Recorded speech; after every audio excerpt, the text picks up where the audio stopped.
بسم اللہ الرحمن الرحیم۔ السلام علیکم ویورز۔ حضرت سیدنا امام حسین کی کوفہ روانگی کا علم جب عزیزوں رشتہ داروں کو ہوا تو انہوں نے آپ کو کوفہ جانے سے روکنے کی کوشش کی۔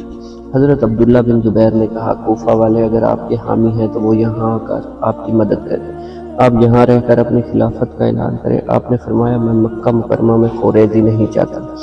حضرت عبداللہ ابن عباس نے کہا، اگر عراق والے آپ کے حامی ہیں تو پہلے وہ ملک شام پر قبضہ کریں۔ وہ آپ کو ناحق لڑائی میں جھونکنا چاہتے ہیں اور وہی سلوک آپ کے ساتھ کرنا چاہتے ہیں جو انہوں نے آپ کے والد، بزرگوار اور بھائی سے کیا تھا۔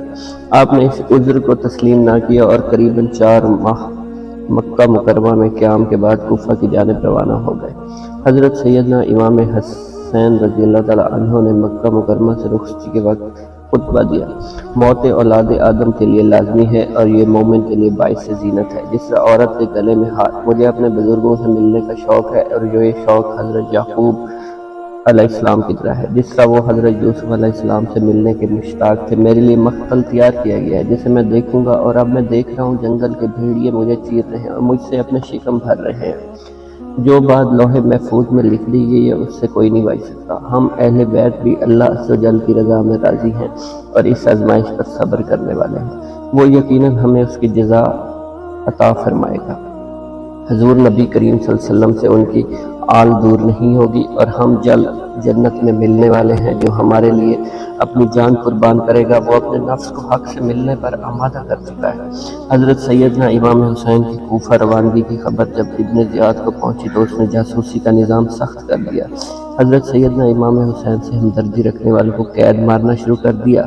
حضرت سیدنا امام حسین کا قافلہ جب صفاح کے مقام پر پہنچا تو آپ کی ملاقات عرب کے مشہور شاعر فرزوق سے ہوئی۔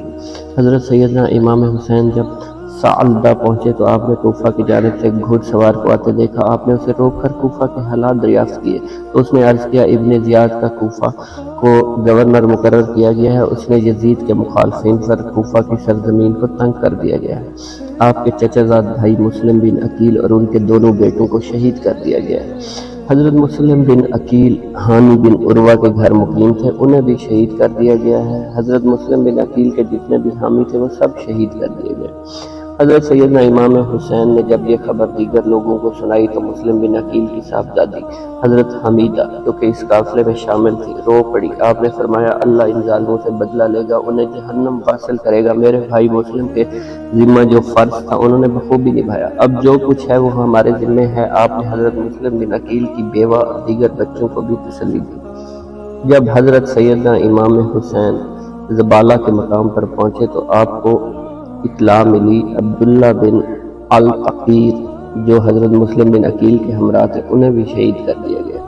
ابن زیاد نے کوفہ کی جانب جانے والے تمام راستے کی ناکہ بندی کرا دی، جاسوس چھوڑ دیے تاکہ آپ کی آمد کا پتہ چل سکے۔ جب ابن زیاد کے ان اقدامات کی اطلاع ہوئی تو آپ نے اسے مشیت الہی سمجھ کر قبول کیا اور منزل بمنزل سفر طے کرتے ہوئے کوفہ کی جانب سفر رواں دواں رکھا۔ جب حضرت سیدنا امام حسین رضی اللہ تعالیٰ عنہ کا قافلہ سورت پہنچا تو حر ابن ریحی 1000 لشکر کے ساتھ آپ کے مقابلے میں آیا تاکہ آپ کو گرفتار کیا جا سکے۔ جب سورت کے صحرا میں حر ابن ریحی اور اس کے لشکری پیاس سے برے حال داخل ہوئے تو حضرت امام حسین نے اپنے ساتھیوں کو حکم دیا، انہیں پانی پلاؤ۔ حضرت سیدنا امام حسین نے اس ریگستانی علاقے میں حر اور اس کے لشکریوں سے خطاب کرتے ہوئے فرمایا کہ میں از